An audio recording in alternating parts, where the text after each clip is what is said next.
put in ambulances, and tonight, winter alerts across 20 states. Oklahoma up through the Northeast, cars and trucks off the highways. And tomorrow morning's commute, the storm system slamming cities in the east. Ginger Z timing it out. Also breaking news at this hour involving Boeing and their 737 MAX jets. After those two deadly crashes just in tonight, Boeing now halting production of its MAX jets. What does this mean for thousands of American workers? Two mid-air scares tonight, the San Diego to Chicago flight making an emergency landing when flames are seen shooting from the engine. And tonight, news of another passenger jet flying from Paris to Chicago, also forced to land. The historic vote on impeachment, 48 hours away, and tonight the contentious town halls, and you'll see it, as some Democrats who had been on the fence revealed their decisions to their divided hometowns. The disturbing video tonight, the young men accused of beating a student outside a frat house. The victim tonight claiming those young men thought that he was in a rival fraternity. He was not. Tonight, his attorneys now say he's been left with brain damage. The desperate search for a missing mother and her newborn daughter, her tearful fiance, before the cameras. Tonight, military officials investigating after the Army-Navy game, images of students flashing these hand signs. Is it a symbol celebrated by white supremacists? The home explosion with firefighters found stored in the garage. And 25 years after it came out, Mariah Carey's All I Want for Christmas is finally a #1 hit. This is ABC World News Tonight with David Muir. Good evening, and it's great to have you with us here to start a new week. And we begin tonight with the deadly storms and the tornado emergency at this hour. At least a dozen tornadoes reported, and it's been deadly. And then the storm hitting in the Northeast in the morning. First, this massive twister touching down in Louisiana tonight on the ground for more than 60 miles, causing this damage all the way to Alexandria, Louisiana. At least one dead tonight. And it's part of the same system hammering the middle of the country, blinding snow in Kansas City, Missouri over the past 40 hours. And look at this pickup truck spinning out of control on I-435. Tonight, several dead in the snow and dangerous driving, and now winter alerts across 20 states, Oklahoma, right up into the Northeast, just in time for the morning commute. We time it all out tonight, and we begin with ABC's Marcus Moore with the devastating tornadoes. A dangerous night ahead for millions in parts of the South. This twister estimated to be on the ground for more than 60 miles, claiming at least one life. Ripping apart businesses and homes in Louisiana. Trees are down, people are walking out. Striking this church in Alexandria. School children carried to safety. First responders making sure everyone is okay. Multiple tornadoes tearing through Louisiana and Mississippi. Edwards, you are in the path of this. Be in your shelter right now. West of Jackson, Mississippi, trees snapping like toothpicks, crashing onto homes. The cleanup now underway. All part of a deadly winter storm system marching east. Snow, ice, and rain making travel treacherous in the Wichita, Kansas area. In Kansas City, Missouri, this pickup truck changing lanes and then spinning out on a slick I-435. The storm creating near zero visibility at times, claiming at least 11 lives so far, including 3 people killed in this multi-vehicle wreck on Interstate 80, southwest of Omaha Sunday. David, that tornado that hit Alexandria, Louisiana was on the ground for about 63 miles, and officials were able to put out an early warning. Otherwise, the casualties could have been much worse. David. Could be another difficult night ahead. Marcus, thank you. Leading us off tonight, all part of the same system right up into the Northeast for tomorrow morning's commute. Let's get right to Chief Meteorologist Ginger Z. She's been timing this out for us. Hey, Ginger.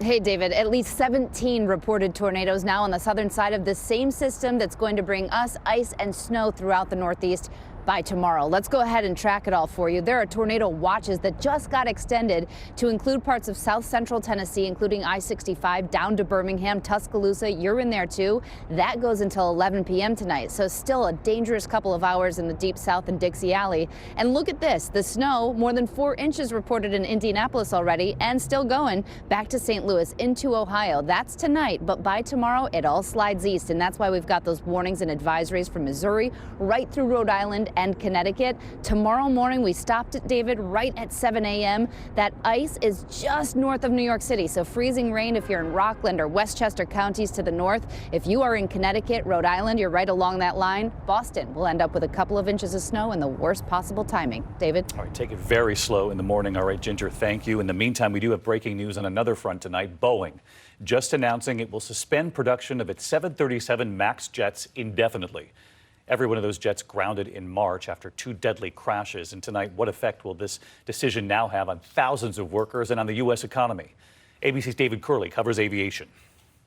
It's never happened before. Boeing's remarkable move tonight to shut down the production line of the MAX as the fleet of the latest 737 remains grounded and no set date for a return to service. The U.S.'s largest exporter already has nearly 400 brand new jets stored and expected to return that jet to service by the end of this year. But the FAA has made it clear that won't happen.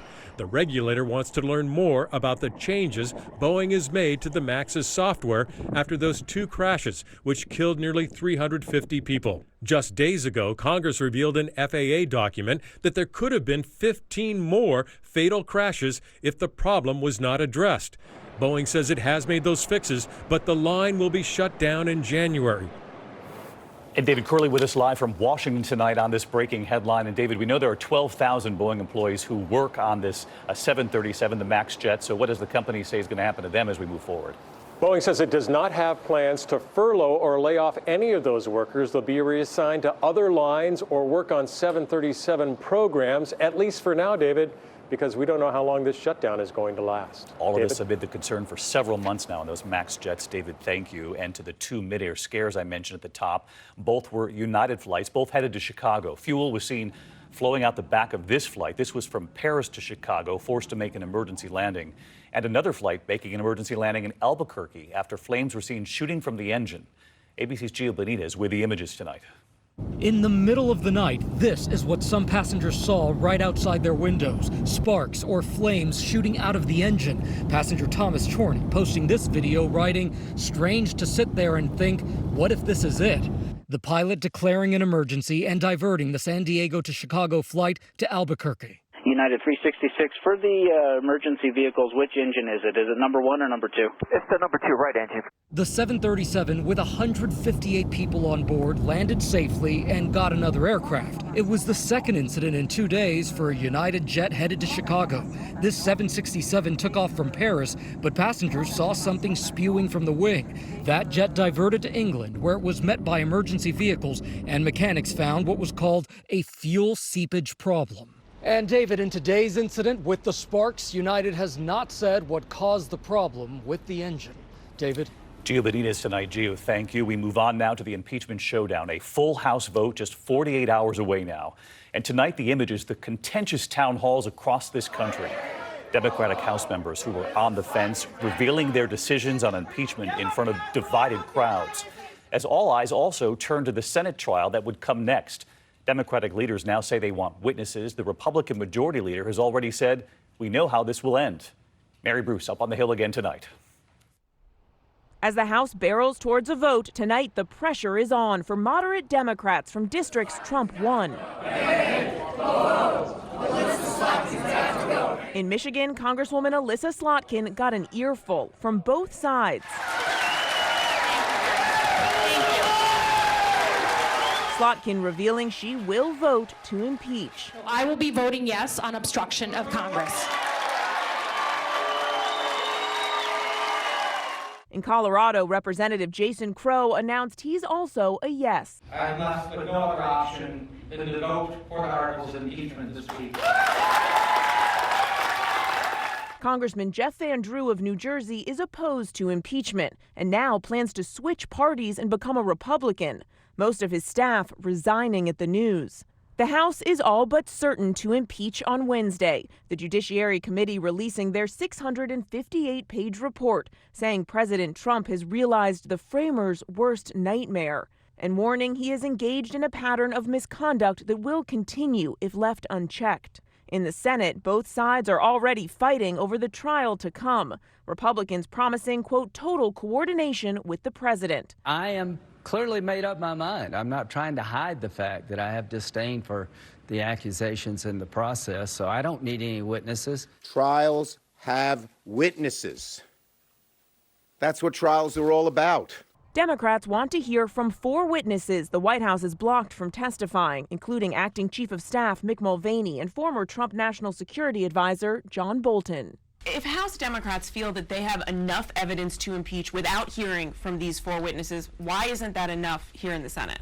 These people know better than anybody else the facts. There is no reason on God's green earth why they shouldn't be called and testify unless you're afraid of what they might say. And Mary Bruce with us live on the Hill yet again tonight. And Mary, we just heard there from Chuck Schumer that he would like witnesses at this Senate trial. But Republican leader Mitch McConnell has already said we know how this will end. But he does say he'll meet with Senator Schumer to map out the details of the trial ahead. David, the 2 leaders are going to sit down and try to work together here, but ultimately in the Senate, the ball is largely in McConnell's court, and he has made it clear he plans to be in lockstep with the White House. David. Mary Bruce, who's been covering this all for weeks now for us. Mary, thank you. And next this Monday night, the disturbing beating outside a fraternity at Texas State University. A lawyer for the student who was attacked claiming it left him with traumatic brain injury. Did the young men who attacked mistake him as a member of another fraternity? ABC's Lindsay Davis with the attack caught on video. Another fraternity under fire tonight because of this brawl caught on camera. You need to leave him! Go out! We're calling the cops!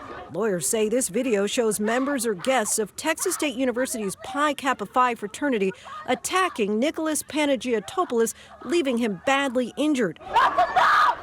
Enough! That student claims in a new lawsuit he and a friend were walking past a building leased by the frat when the group began to taunt and verbally harass him on a mistaken belief he was the member of a different social club. Nick tries to run away. This mob of these fraternity guys chase after him, continue to wail away on him. Nearly 2 months later, his attorney says he's still in a wheelchair, struggling to recover from spine and traumatic brain injuries. Panagiotopoulos is now suing 3 of his alleged attackers, along with the fraternity's national organization and local chapter, for negligence and aggravated assault. It's not just this campus, it's many campuses where we're seeing a lack of institutional control by these fraternities and allowing this to go on. Something has to change. Texas State University says they suspended the fraternity as soon as they learned about the incident. We reached out to Pi Kappa Phi's national organization. They tell us they do not comment on pending litigation, David. All right, Lindsay Davis with us tonight. Lindsay, thank you. And to other news tonight, there are investigations at both West Point and the U.S. Naval Academy tonight over what happened on the sidelines of the Army-Navy football game over the weekend. Authorities are now looking at social media pages after at least 4 students from both schools flashed what authorities say looked like a white power sign on live television, one directly behind an African-American cadet. The OK gesture started as a kids' game but has been adopted by white supremacist groups because the fingers form a W and a P for white power, according to the Anti-Defamation League. And new reporting at this hour on that horrific murder of that Barnard College student here in New York City. The medical examiner tonight ruling that Tessa Majors died of multiple knife wounds to the torso. Fellow students and members of the community held a vigil for her on the steps of the park where she died. One suspect has been arrested, just 13 years old, found with a knife. Police are now looking for at least 2 others. We're going to turn now to the race for 2020 and allegations tonight of sexism against Michael Bloomberg. The billionaire is accused of making crude and insensitive remarks toward women at his company. There have been a number of lawsuits, and now a collection of Bloomberg's alleged comments from the 1990s is sparking new controversy. Here's ABC's Chief Global Affairs correspondent Tom Yamas tonight. Tonight, new questions about Michael Bloomberg and the company he founded that made him a billionaire. ABC News has learned that Bloomberg's company is currently facing 3 lawsuits for sexual harassment and gender inequality. The lawyer who brought those cases says Michael Bloomberg fostered a sexist corporate culture. He's faced similar accusations before. In the 1990s, one of his regional sales managers, Sakiko Sakai, claimed in a legal complaint she told Bloomberg she was pregnant. She thought he would be pleased that she was pregnant. She said that to him, and he said to her, "Kill it." Sakai resigned shortly after her child was born and filed a lawsuit alleging that she understood the statement of Michael Bloomberg to mean that I should have an abortion to keep my job. Bloomberg has strongly denied making the comment, but Sakai told the New York State Division of Human Rights he made several sexist statements to her as well. Eventually, she settled her case and signed a confidentiality agreement, but her first lawyer, Bonnie Josephs, tells us at the time she interviewed a dozen Bloomberg employees